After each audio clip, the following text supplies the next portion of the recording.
বাংলাদেশের নতুন অন্তর্বর্তীকালীন সরকারকে স্বাগত জানিয়েছে যুক্তরাষ্ট্র, চীন ও ইউরোপীয় দেশগুলোর জোট ইউরোপীয় ইউনিয়ন। তারা সবাই সুষ্ঠু গণতান্ত্রিক পরিবেশ ফিরিয়ে আনতে ও পারস্পরিক সহযোগিতা বাড়াতে একসঙ্গে কাজ করার আশ্বাস দিয়েছে। 250-টিরও বেশি ডিজাইন অপশন নিয়ে ওয়ালটন স্মার্ট ফ্রিজ, বোঝে আপনার প্রয়োজন। ওয়াশিংটন গণতন্ত্রকে এগিয়ে নিতে একসঙ্গে কাজ করার বিষয়ে আশা প্রকাশ করেছে। মার্কিন পররাষ্ট্র দপ্তরের মুখপাত্র ম্যাথিউ মিলার বৃহস্পতিবার সাংবাদিকদের এই কথা বলেছেন। ম্যাথিউ মিলার বলেন, সাম্প্রতিক সহিংসতা বন্ধে ডক্টর ইউনূসের আহ্বানকে আমরা স্বাগত জানাচ্ছি। অন্তর্বর্তীকালীন সরকার ও ডক্টর ইউনূস বাংলাদেশের জনগণের জন্য একটি গণতান্ত্রিক ভবিষ্যৎ তৈরি করতে চায়। তাই আমরা অন্তর্বর্তীকালীন সরকার ও ডক্টর ইউনূসের সঙ্গে কাজ করতে প্রস্তুত রয়েছি।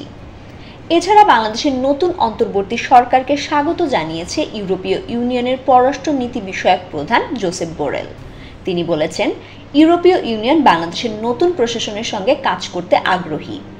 গণতান্ত্রিক ক্ষমতা হস্তান্তরের জটিল ও কাজে তাদের সহায়তা করা হবে ও এই প্রক্রিয়া অবশ্যই শান্তিপূর্ণ ও অংশগ্রহণমূলক হতে হবে। ফাহমিদা সৃষ্টি, মানবজমিন।